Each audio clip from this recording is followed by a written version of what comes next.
औरंगजेब इतिहास के सबसे खराब शासकों में से एक है। क्षमा करें, उनमें से एक नहीं, वह सबसे खराब शासक था।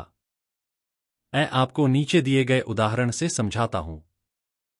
त्र्यंबकेश्वर ज्योतिर्लिंग औरंगजेब द्वारा नष्ट किया गया, मराठों द्वारा पुनर्स्थापित किया गया। ज्योतिर्लिंग, जहां भगवान शिव की पूजा ज्योति के उग्र स्तंभों के रूप में की जाती है, का वर्णन प्राचीन हिंदू धर्म ग्रंथों में मिलता है। ज्योतिर्लिंग का अस्तित्व हजारों वर्ष पुराने हैं। शिव पुराण के अनुसार ब्रह्मा और विष्णु के बीच विवाद को सुलझाने के लिए शिव प्रकाश के एक अनंत स्तंभ के रूप में प्रकट हुए। सृष्टि की सर्वोच्चता। ज्योतिर्लिंग मंदिर ऐसे स्थान हैं जहां शिव प्रकाश के स्तंभ के रूप में प्रकट हुए और उनकी अनंत प्रकृति का प्रतीक हैं। इनमें से 64 ज्योतिर्लिंग हैं। कौन से 12 पारंपरिक और सबसे प्राचीन और पवित्र माने जाते हैं? प्रत्येक तीर्थ एक तीर्थ स्थल है। शिव पुराण, जो संस्कृत के 18 महापुराणों में से एक है, में 12 ज्योतिर्लिंगों के नाम और स्थानों का वर्णन है। ये गिर सोमनाथ में सोमनाथ है।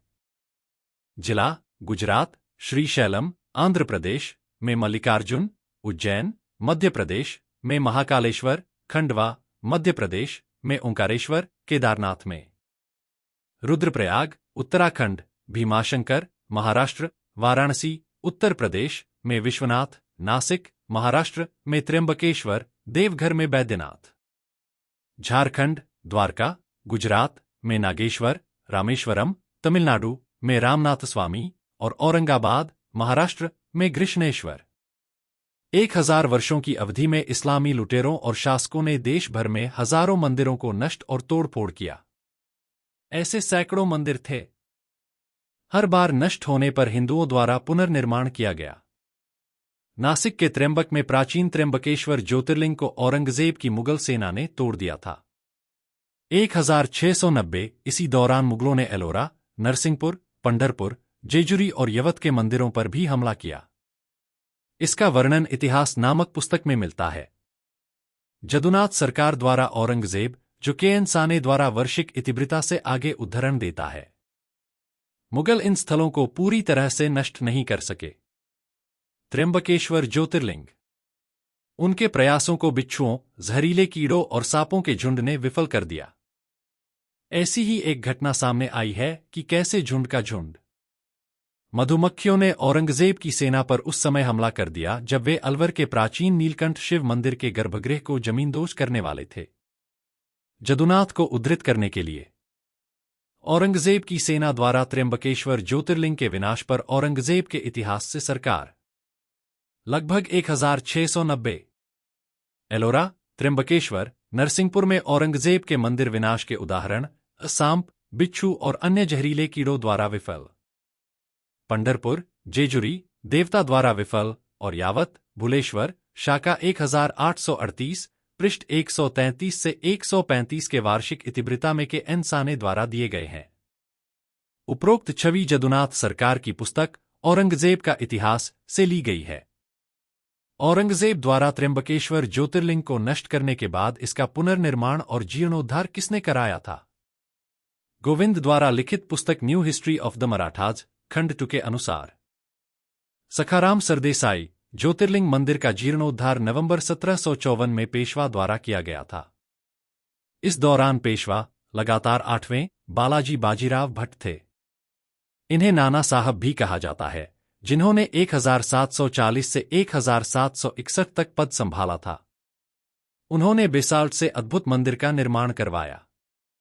इस किताब में भी जिक्र है एक मस्जिद को गिराने के बारे में, जिसे 1690 में औरंगजेब की सेना ने मंदिर में तोड़फोड़ करने के बाद बनवाया था।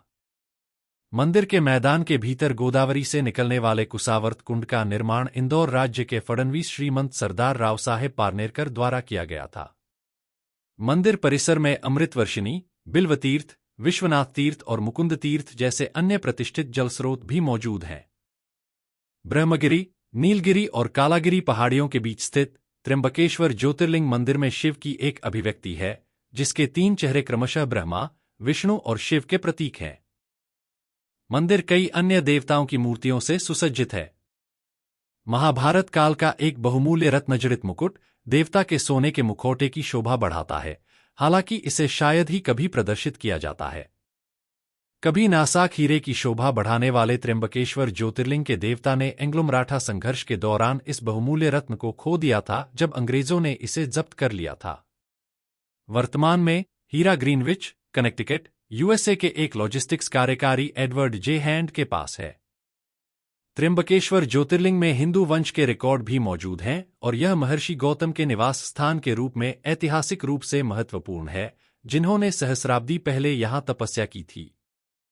किंवदंती है कि शिव ने ब्रह्मगिरी पहाड़ी के ऊपर तांडव नृत्य किया, जिससे गंगा का उद्भव हुआ, जिसे बाद में गोदावरी के नाम से जाना गया। औरंगजेब का हिंदुओं के प्रति आक्रामक रुख और मंदिरों को ध्वस्त करने का उसका निर्देश जांच को प्रेरित करता है। जहीरुद्दीन फारूकी की पुस्तक औरंगजेब एंड हिज टाइम्स गैर मुसलमानों के साथ व्यवहार के संबंध में इस्लाम के सिद्धांतों की जांच करते हुए इस पर प्रकाश डालती है।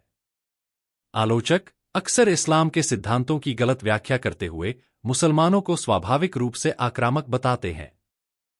चूंकि औरंगजेब का लक्ष्य इस्लामी कानून का सख्ती से पालन करना था, इसलिए यह तर्क दिया जाता है कि उसने अनिवार्य रूप से एक जुझारू दृष्टिकोण अपनाया। अपनी पुस्तक औरंगजेब, शुरुआत में विकास पब्लिशिंग हाउस प्राइवेट लिमिटेड द्वारा 1923 में प्रकाशित, में मुनी लाल ने औरंगजेब की एक सूक्ष्म परीक्षा प्रस्तुत की है, जिसमें उनके उल्लेखनीय गुणों को स्वीकार करते हुए गंभीर कार्यों पर भी प्रकाश डाला गया है। लाल ने सत्ता की तलाश में औरंगजेब द्वारा अपने पिता शाहजहां को कैद करने और अपने भाइयों दारा शिकोह, शुजा और मुराद को फांसी देने को रेखांकित किया। हालांकि लाल ने औरंगजेब द्वारा मंदिरों को अपवित्र करने, अविश्वासियों के उत्पीड़न और क्रूर कृत्यों में संलग्न होने के संबंध में प्रासंगिक सवाल उठाए हैं।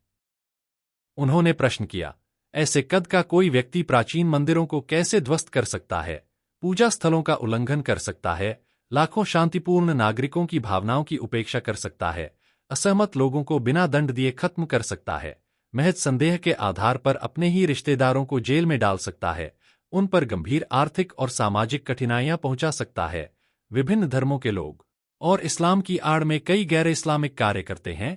औरंगजेब के अत्याचारों, विशेषकर मंदिरों के विनाश की निंदा करने में लाल कई इतिहासकारों के साथ खड़े हैं। कई इतिहासकारों के समान मुनीलाल औरंगजेब द्वारा किए गए अत्याचारों और उसके शासन के तहत मंदिरों के विनाश पर प्रकाश डालते हैं। हालांकि ऑड्रे ट्रुश्के द्वारा अपनी पुस्तक में औरंगजेब के चित्रण के साथ कहानी में मोड़ आता है, जहां वह बड़े पैमाने पर मुगल सम्राट की प्रशंसा करती है। द स्क्रॉल में प्रकाशित औरंगजेब ने हिंदू मंदिरों को संरक्षित करने और गैर मुस्लिम धार्मिक नेताओं की रक्षा करने के लिए क्या किया शीर्षक वाले एक लेख में ट्रुश्के ने मंदिरों की कथित सुरक्षा पर जोर देकर औरंगजेब की सहिष्णुता की झूठी कहानी गढ़ने का प्रयास किया है। इस चित्रण के विपरीत औरंगजेब ने वास्तव में हिंदुओं को उन स्थलों पर पूजा को पुनर्जीवित करने से रोकने के लिए पुनर्निर्माण किए गए सभी मंदिरों को पूरी तरह से ध्वस्त करने का आदेश दिया। औरंगजेब पर मुनीलाल के काम का हवाला देते हुए उन्होंने सम्राट को एक मूर्तिभंजक के रूप में वर्णित किया, जिसने खुद को आश्वस्त किया कि स्वर्ग के रास्ते के लिए प्राचीन मंदिरों से मूर्तियों को नष्ट करना आवश्यक है। औरंगजेब ने कई शानदार हिंदू मंदिरों को ध्वस्त कर दिया, उनकी जगह मस्जिदें बना दीं, हिंदू देवताओं की छवियों का अपमान किया, संगीत, हिंदू नमस्कार, ज्योतिष और संबंधित विज्ञान पर प्रतिबंध लगा दिया। इसके अतिरिक्त जब हिंदू राजाओं ने उनके दरबार में श्रद्धांजलि अर्पित की तो उन्होंने तिलक समारोह बंद कर दिया। न केवल आधुनिक इतिहासकार बल्कि पाठ्यपुस्तकों सहित मुख्यधारा के आख्यान भी औरंगजेब को सहिष्णु के रूप में चित्रित करते हैं। ये कथाएं कई तथ्य क्यों छिपाती हैं? मुगल शासक के बारे में, विशेष रूप से उसके आदेशों द्वारा हजारों मंदिरों के विनाश के बारे में, उसके द्वारा गैर मुसलमानों पर किए गए अत्याचारों का उल्लेख नहीं किया गया। त्र्यंबकेश्वर ज्योतिर्लिंग और नष्ट किए गए और पुनर्निर्माण किए गए प्रत्येक मंदिर की कहानी बताई जानी चाहिए। यह समय है, इतिहास जैसा है वैसा ही चित्रित किया गया है। एक कुदाल होनी चाहिए। कुदाल बुलाया। झूठा महिमा मंडन बंद होना चाहिए।